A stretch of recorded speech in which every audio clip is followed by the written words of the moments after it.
Operation ಸಿಂಧೂರ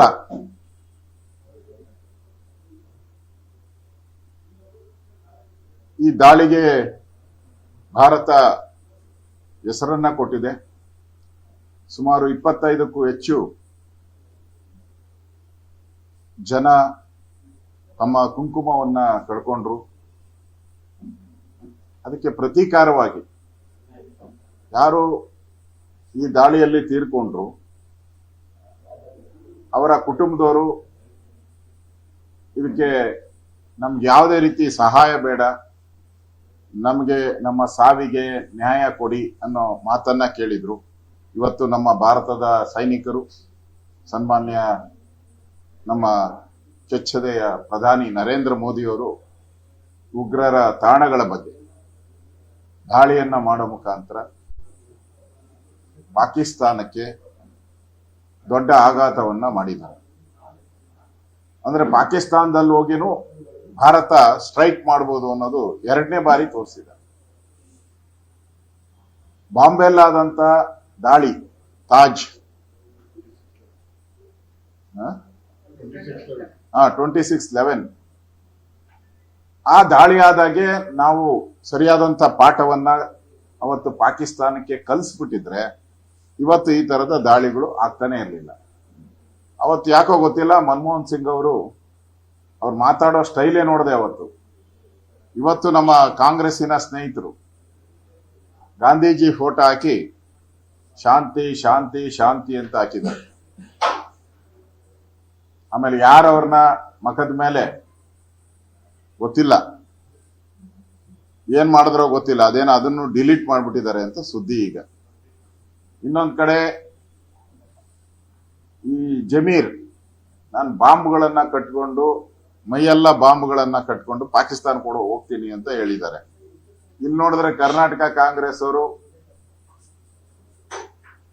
ಅಲ್ಲೊಬ್ಬ ಉತ್ತರ ಪ್ರದೇಶದ ಒಬ್ಬ ಕಾಂಗ್ರೆಸ್ ಅಧ್ಯಕ್ಷ ಇದ್ದ, ಅವನು ನಮ್ಮ ವಿಮಾನಗಳಿಗೆಲ್ಲ ಈ ನಿಂಬೆಹಣ್ಣು ಕಟ್ಟಿಬಿಟ್ಟು ಪೋಸ್ಟ್ ಮಾಡಿದ್ದಾಗ, ನಮ್ಮ ವಿಮಾನಗಳಿಗೆ ಯುದ್ಧ ವಿಮಾನಗಳಿಗೆ ಪೋಸ್ಟ್ ಮಾಡಿದ್ದ.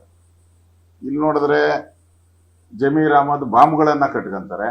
ಅಲ್ಲಿ ನೋಡಿದ್ರೆ ಕಾಂಗ್ರೆಸ್ ಅವರು ನಮ್ಮ ಯುದ್ಧ ವಿಮಾನಿಗಳಿಗೆ ನಿಂಬೆಹಣ್ಣು ಮೆಣಸಿನಕಾಯಿ ಎಲ್ಲ ಕಟ್ಟಿ ಕುಚೋದ್ಯ ಮಾಡಿರೋದನ್ನು ನೋಡಿದಿರಿ ನಾವು.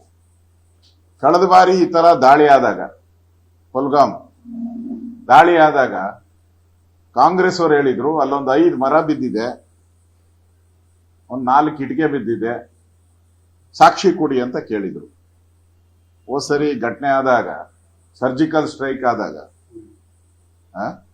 ಉರಿ ಸರ್ಜಿಕಲ್ ಸ್ಟ್ರೈಕ್ ಆದಾಗ ದಾಖಲೆಗಳನ್ನ ಕೇಳಿದ್ರು. ದಾಖಲೆಗಳ ಕೊಡಿ, ಸಾಕ್ಷ್ಯ ಕೊಡಿ, ಸುಮ್ಮನೆ ಇವೆಲ್ಲ ನೀವು ಮ್ಯಾನಿಪುಲೇಟೆಡ್ ಅಂತೇಳಿ ಸುಮಾರು 1 ತಿಂಗಳ ಕಾಲ ಕಾಂಗ್ರೆಸ್ ಅವರು ನಮ್ಮ ದೇಶದ ಪ್ರಧಾನಿ ಮೇಲೆ, ಸೈನಿಕರ ಮೇಲೆ, ಎಕ್ಸ್ಪೆಷಲಿ ಸೈನಿಕರ ಮೇಲೆ ಅಪನಂಬಿಕೆಯನ್ನ ವ್ಯಕ್ತ ಮಾಡಿದ್ರು. ನೀವು ಮಾಡೇ ಇಲ್ಲ ಸೈನಿಕರು, ನೀವು ಹೋಗೇ ಇಲ್ಲ ಅಂತೇಳಿ. ನನ್ಗನ್ಸುತ್ತೆ ಈಗ ಅವರು ಸಾಕ್ಷಿ ಕೇಳಕ್ ಮುಂಚೆನೆ ಎಲ್ಲಾ ಮಾಧ್ಯಮದಲ್ಲೂ ಕೂಡ, ಅಂತಾರಾಷ್ಟ್ರೀಯ ನಮ್ಮ ದೇಶದ ಎಲ್ಲಾ ಮಾಧ್ಯಮದಲ್ಲೂ ಕೂಡ ಸಾಕ್ಷಿಗಳು ಈಗಾಗಲೇ ಬಂದ್ಬಿಟ್ಟಿದೆ. ನನ್ಗೆ ಗೊತ್ತಿಲ್ಲ ಕಾಂಗ್ರೆಸ್ ಅವರು ಇನ್ನೂ ಏನನ್ನ ಸಾಕ್ಷಿಗಳು ಹುಡುಕ್ತಾರ, ಶಾಂತಿ ಮಂತ್ರವನ್ನ, ಕರ್ನಾಟಕ ಕಾಂಗ್ರೆಸ್ಸಿನ ಶಾಂತಿ ಮಂತ್ರವನ್ನ ಪಠಿಸ್ತಾರ ಅನ್ನೋದು ನಮ್ಗೆ ಇನ್ನೂ ಗೊತ್ತಿಲ್ಲ. ಆದ್ರೆ ಇಲ್ಲಿ ಕರ್ನಾಟಕ ಕಾಂಗ್ರೆಸ್ ಯಾಕೋ ದಾರಿ ತಪ್ಪಿದ ಕಾಂಗ್ರೆಸ್ ಆಗೋಗ್ಬಿಟ್ಟಿದೆ. ಅಲ್ಲಿ ಖರ್ಗೆ ನಮ್ಮ ಸೈನಿಕರ ಧೈರ್ಯಕ್ಕೆ ಮೆಚ್ಚುಗೆ ಆಗ್ತಾ ಇದ್ರೆ, ಇಲ್ಲಿ ನಮ್ಮ ಕರ್ನಾಟಕ ಕಾಂಗ್ರೆಸ್ ಅವರು ಸಿದ್ದರಾಮಯ್ಯನವರು ಯುದ್ಧ ಬೇಡ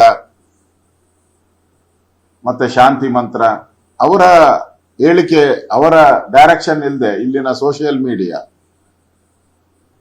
ಈ ತರ ಶಾಂತಿ ಮಂತ್ರವನ್ನ ಆಗ್ತಾ ಇರಲಿಲ್ಲ. ಕರ್ನಾಟಕ ಕಾಂಗ್ರೆಸ್ಗೆ ಎಲ್ಲೋ ಒಂದ್ ಕಡೆ ಅವ್ರು ಯಾರೋ ಕಟ್ಟಿದ್ನಲ್ಲ ನಿಂಬೆಹಣ್ಣು ಮೆಣಸಿನಕಾಯಿ ಕಟ್ಟಿದ್ನಲ್ಲ, ಹಂಗೆ ಕರ್ನಾಟಕ ಕಾಂಗ್ರೆಸ್ಗೂ ಎಲ್ಲೋ ಒಂಥರ ದೃಷ್ಟಿ ತೆಗಿಬೇಕು ಅಂತ ಅನ್ಸ್ಬಿಟ್ಟಿದೆ. ಕರ್ನಾಟಕ ಕಾಂಗ್ರೆಸ್ಸೇ ಬೇರೆ, ದೇಶದ ಕಾಂಗ್ರೆಸ್ಸೇ ಬೇರೆ. 2 ಓಡಾಗಿದೆ ಈ ಯುದ್ಧದ ವಿಚಾರದಲ್ಲಿ, 2 ಓಡಾಗಿದೆ. ಅಲ್ಲಿ ಜಯರಾಮ್ ರಮೇಶ್ ಅವರು ಇಷ್ಟೆಲ್ಲ ತಿಳುವಳಿಕೆ ಹೇಳಿ, ಬುದ್ಧಿವಾದ ಹೇಳಿ, ನಿಮ್ಮ ಮೇಲೆ ಆಕ್ಷನ್ ತಗೊಂತೀನಿ ಅಂತ ತಾಕೀಕ್ ಮಾಡಿದ್ಮೇಲೆ ಆ ಜಯರಾಮ್ ರಮೇಶ್ಗೆ 3 ನಯಾ ಪೈಸದ ಮರ್ಯಾದೆನೂ ಕರ್ನಾಟಕ ಕಾಂಗ್ರೆಸ್ ಕೊಟ್ಟಿಲ್ಲ. 3 ನಯಾ ಪೈಸದ ಮರ್ಯಾದೆ ಇಲ್ದಂಗೆ ಆಗ್ಬಿಟ್ಟಿದೆ ಜನರಲ್ ಸೆಕ್ರೆಟರಿ. ಇಲ್ಲಿ ನೋಡಿದ್ರೆ ಇವತ್ತು ಅಲ್ಲಿ ಯುದ್ಧ ನಡೀತಾ ಇದ್ರೆ ಇವರು ಶಾಂತಿ ದೂತರ ಆಗ್ಬಿಟ್ಟಿದ್ದಾರೆ. ಯಾವ ಪಾಕಿಸ್ತಾನ ಇವತ್ತು ವಿಶ್ವಸಂಸ್ಥೆ ಹತ್ರ ಹೋಗಿ ಅಂಗಲಾಚಿ ಶಾಂತಿ ಶಾಂತಿ ಶಾಂತಿ ಶಾಂತಿ ಅಂತ ಹೇಳ್ತಾ ಇದೆ, ವಿಶ್ವಸಂಸ್ಥೆ ಹತ್ರ ಹೋಗಿ ಪಾಕಿಸ್ತಾನ, ಈ ಕರ್ನಾಟಕ ಕಾಂಗ್ರೆಸ್ ಹೋಗಿ ಇವತ್ತು ಮಹಾತ್ಮ ಗಾಂಧೀಜಿಯವರ ಫೋಟೋ ಹಾಕೊಂಡು ಶಾಂತಿ ಶಾಂತಿ ಅಂತದೆ. ಅಂದ್ರೆ ನಮ್ಗೆ ಅರ್ಥ ಆಗ್ತಾ ಇಲ್ಲ, ಕರ್ನಾಟಕ ಕಾಂಗ್ರೆಸ್ ಯಾರ ಪರ ಇದ್ದಾರೆ, ಯಾರಿಗೆ ಬೆಂಬಲಿಸ್ತಾ ಇದ್ದಾರೆ, ಯಾಕೆ ಇಷ್ಟು ನೋವಾಗ್ತಾ ಇದೆ ಅವ್ರಿಗೆ? ಇಷ್ಟೆಲ್ಲ ನಮ್ಮ ದೇಶದ ಸೈನಿಕರು ಪ್ರಾಣದ ಹಂಗನ್ನ ಬಿಟ್ಟು ಅಲ್ಲಿ ಹೋರಾಟ ಮಾಡ್ತಾ ಇದ್ದಾರೆ ಗಡಿಗಳಲ್ಲಿ. ಅವರ ಇಡೀ ಕುಟುಂಬ, ಅವರ ಲಕ್ಷಾಂತರ ಸೈನಿಕರ ಕುಟುಂಬ ಇವತ್ತು ಅವರ ಯಜಮಾನರನ್ನ, ಅವರ ಮಕ್ಕಳನ್ನ ದೇಶದ ಸೈನ್ಯಕ್ಕೆ ಕಳಿಸಿ ಇಲ್ಲಿ ಅವರು ಕಣ್ಣೀರಾಗ್ತಾ ಇದ್ದಾರೆ. ಮತ್ತೆ ನಮ್ಮ ಧೈರ್ಯದಿಂದ ಹೋರಾಡಿ ಅಂತ ಅವರಿಗೆ ಶಬಾಷ್ಗಿರಿ ಕೊಟ್ಟು ಕಳಿಸಿದ್ದಾರೆ, ಅವ್ರಿಗೆಲ್ಲರಿಗೂ ತಿಲಕ ಇಟ್ಟು ಕಳಿಸಿದ್ದಾರೆ. ಈ ಕಾಂಗ್ರೆಸ್ ಅವ್ರು ನೋಡಿದ್ರೆ ದಿನನಿತ್ಯ ಒಂದು ತರಲೆಗಳನ್ನ ಇವತ್ತು ಮಾಡ್ತಾ ಇರುವಂತದ್ದು. ಇದೊಂಥರ ದೇಶಕ್ಕೆ ಒಂದು ರೀತಿ ಅವಮಾನ ಮಾಡ್ದಂಗೆ ಅನಿಸ್ತದೆ. ಮಾತಾಡಿದ್ದಾರೆ, ಯುದ್ಧ ಆಗಬಾರ್ದು, ಒಂದ್ ವೇಳೆ ಅನಿವಾರ್ಯ ಅಂತಂದ್ರೆ ಸಾವಿನ ಒಂದು ಪ್ರಶ್ನೆ ಬಂದ್ರೆ ಮರ್ಯಾದೆ ಪ್ರಶ್ನೆಗೆ ಎದುರಾದ್ರೆ ಮಾತ್ರ ಯುದ್ಧ ಮಾಡಬೇಕು ಅಂತ ಹೇಳಿ ಅವ್ರ ಈ ಕಾಂಗ್ರೆಸ್ ಅವರಿಗೆ ಮರ್ಯಾದೆ ಅನ್ನೋ ಪದ ದಿನೇಶ್ ಗುಂಡೂರಾವ್ ಅವರೆಲ್ಲರಿಗೂ ಮರ್ಯಾದೆ ಅಂದ್ರೆ ಏನು? ಇಷ್ಟು ಜನ ಸತ್ರಲ್ಲ, ಅವಮಾನ ಆಗಿಲ್ಲ ಅಂತ ಅವರು ಕಾಂಗ್ರೆಸ್ ಅವರು ಅವ್ರದ್ದೇನು ಅಂತಂದ್ರೆ, ಈಗ ಮೊನ್ನೆ ಕಾಶ್ಮೀರದಲ್ಲಿ ಭಯೋತ್ಪಾದಕದ ದಾಳಿಯಾಗಿ ನಮಗೆ ನ್ಯಾಯ ಕೊಡಿ ಅಂತ ಕುಟುಂಬ ಕೇಳಿದ್ರಲ್ಲ, ಅದು ಅವಮಾನ ಅಲ್ಲ ಕಾಂಗ್ರೆಸ್ಗೆ. ಅದು ಏನೋ ಒಂಥರ ಪಾಕಿಸ್ತಾನದವರು ಏನೋ ಗೊತ್ತಿಲ್ದಿರ ಬಂದು ಇಲ್ಲಿ ಅಟ್ಯಾಕ್ ಮಾಡ್ಬಿಟ್ಟಿದ್ದಾರೆ. ಅವ್ರಿಗೇನು ಪಾಪ ಇನ್ನೋಸೆಂಟ್ಸ್ ಪಾಕಿಸ್ತಾನ, ಅವರು ಪಾಪ ಒಳ್ಳೆಯವರು ಅನ್ನೋ ರೀತಿನ ಇವರು ಕಾಂಗ್ರೆಸ್ ಅವರು ಬಿಂಬಿಸ್ತಾ ಇದ್ದಾರೆ ಅಂತ ಅನಿಸ್ತದೆ. ಈ ತರ ಇದು ನನ್ಗನ್ಸುತ್ತೆ ದೇಶದ ನಮ್ಮ ಸೈನಿಕರಿಗೆ ಅವಮಾನ ಮಾಡ್ತಾ ಇದ್ದಾರೆ. ಮತ್ತೆ ಯಾರು ಸತ್ತಿದ್ದಾರೆ ಅವ್ರ ನ್ಯಾಯ ಕೇಳ್ತಾ ಇದಾರಲ್ಲ. ಏನ್ ನಮ್ ದೇಶ ಹಂಗಾರೆ ಭಿಕ್ಷುಕರ ದೇಶನ ಪಾಕಿಸ್ತಾನ ತರ? ನಮ್ ದೇಶಕ್ಕೆ ಸ್ವಾಭಿಮಾನ ಇಲ್ವಾಗಾರೆ? ನಮ್ ದೇಶದ ಸೈನಿಕರಿಗೆ ಇದು ತಾಕತ್ತಿಲ್ವಾ?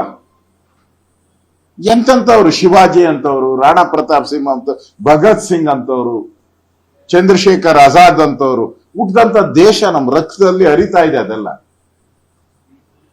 ಇಂಥ ಸಂದರ್ಭದಲ್ಲಿ ದಿನನಿತ್ಯ ಈ ಕಾಂಗ್ರೆಸ್, ಕರ್ನಾಟಕ ಕಾಂಗ್ರೆಸ್ ದಾರಿ ತಪ್ಪಿದ ಕಾಂಗ್ರೆಸ್. ಇದು ದಾರಿ ತಪ್ಪಿದ ಮಗ ಅಂತ ಪಿಕ್ಚರ್ ಬಂದಿತ್ತಲ್ಲ, ಹಂಗೆ ದಾರಿ ತಪ್ಪಿದ ಕಾಂಗ್ರೆಸ್ ಇದು. ಇಷ್ಟು ದಿನ ಮೋದಿಯವರು ದೇಶದ ಅಭಿವೃದ್ಧಿ ಬಗ್ಗೆ ಕೆಲಸ ಮಾಡಿದ್ದಾರೆ. ಈಗ ಅವರ ಮನ್ ಕಿ ಬಾತ್ಗಳು ಬರ್ತಾ ಇದೆ. ಈಗ ಮನ್ ಕಿ ಬಾತ್ ಅಲ್ಲ, ಪಾಕಿಸ್ತಾನಕ್ಕೆ ಬಾಮ್ ಕಿ ಬಾತ್, ಇನ್ ಮುಂದೆ ಪಾಕಿಸ್ತಾನಕ್ಕೆ ಬಾಮ್ ಕಿ ಬಾತ್. ಕಾಂಗ್ರೆಸ್ ಅವ್ರಿಗೆ ನಾನು ಕೇಳಕ್ ಇಷ್ಟಪಡ್ತೀನಿ, ಇನ್ನೆಷ್ಟು ಜನ ನಮ್ಮಲ್ಲಿ ಹಿಂದೂಗಳ, ಭಾರತೀಯರ ಮರಣ ಹೋಮ ಆಗ್ಬೇಕು? ಬಾಂಬೆಲ್ಲಾಯ್ತು, ತಾಜ್ ಹೋಟ್ಲ್ ಮೇಲೆ ದಿನನಿತ್ಯ ನಮ್ಮ ಸಾಯ್ತಾ ಇದ್ದಾರೆ ನಮ್ಮ ದೇಶದ ಭಾರತೀಯರು. ಪಾರ್ಲಿಮೆಂಟ್ ಮೇಲೆ ಅಟ್ಯಾಕ್ ಆಯ್ತು. ಇನ್ನೆಷ್ಟು ದಿನ ಕಾಯ್ಬೇಕು ಅಂತ? ಇನ್ನೆಷ್ಟು ದಿನ ಇವರಿಗೆ ಶಾಂತಿ ಮಂತ್ರ? ಅಂದ್ರೆ ಅವ್ರಿಗೆ ಕಾಂಗ್ರೆಸ್ ಅನ್ಸಿದೆ, ಅವರು ಪಾಕಿಸ್ತಾನದವರೆಲ್ಲ ಬಂದು ಡೆಲ್ಲಿಯಲ್ಲಿ ಸೆಟ್ಲ್ ಆದ್ರೂ ಕೂಡ ಪಾಕಿಸ್ತಾನದವರೆಲ್ಲ, ಅವನ್ ಯಾವ ಇದಾನಲ್ಲ ಅಧ್ಯಾಪ ಪ್ರಧಾನಮಂತ್ರಿ, ಅವನು ಪಾಕಿಸ್ತಾನ ಪ್ರಧಾನಿ ಶರೀಫ್, ಅವನ್ ಬಂದು ಡೆಲ್ಲಿಯಲ್ಲಿ ಕೂತ್ಕೊಂಡು ಇದು ನಂದೇ ದೇಶ ಅಂತ ಹೇಳ್ಬೇಕಾ? ಹೇಳ್ಬೇಕಾ? ಅವಾಗೂ ಶಾಂತಿ ಮಂತ್ರ ಪಠಿಸ್ತೀರಾ ನೀವು? ಹೇಳ್ಬಿಡಿ ಒಂದ್ಸರಿ, ಆಗ್ಲೂ ಶಾಂತಿ ಮಂತ್ರನ?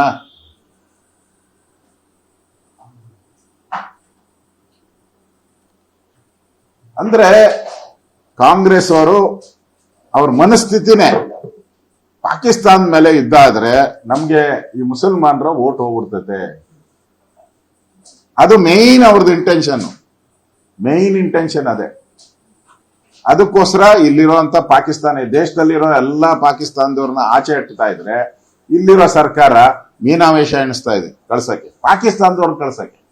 ಅವ್ರ ಕಾಯಿಲೆ ಇದೆ, ಅವ್ರ ಗಂಡ ಇಲ್ಲಿದ್ದಾನೆ, ಮಕ್ಳಿದ್ದಾರೆ, ಈ ತರ ಎಲ್ಲಾ ಇವರೇ ಹೇಳ್ಕೊಡ್ತಾರೆ. ಅರ್ಜಿ ಹಾಕಿ ಕೋರ್ಟ್ಗೆ ಹೋಗಿ ಡೆಡ್ ಲೈನ್ ಮುಗಿದ್ರು ಇನ್ನ ಕಳ್ಸಕ್ಕೆ ಮೀನಾವೇಶ ಎಣಿಸ್ತಾರೆ.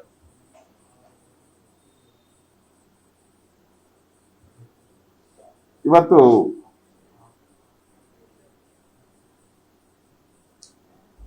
ಕಾಂಗ್ರೆಸ್ ಪಕ್ಷ ದೇಶ ದೊಡ್ಡದು, ವೋಟ್ ಬ್ಯಾಂಕ್ ದೊಡ್ಡದಲ್ಲ ಅಂತ ಇನ್ನೂ ಅವ್ರಿಗೆ ಅರ್ಥ ಆಗೋವರೆಗೂ ಅವ್ರು ಪದೇ ಪದೇ ಇದನ್ನ ಸಾಬೀತು ಮಾಡ್ತಾ ಇದ್ದಾರೆ.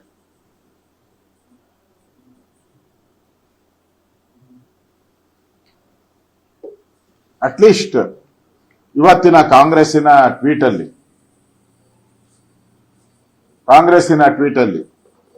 ಸೈನಿಕರಿಗಾದರೂ ಅಭಿನಂದನೆ ಸಲ್ಲಿಸಬಹುದಾಯ್ತು. ಪ್ರಧಾನಿಗೆ ಅವರು ಅಭಿನಂದನೆ ಸಲ್ಲಿಸಲ್ಲ, ಸೈನಿಕರಿಗಾದರೂ ಅವ್ರ ಅಭಿನಂದನೆ ಸಲ್ಲಿಸಬೇಕಾಯಿತು.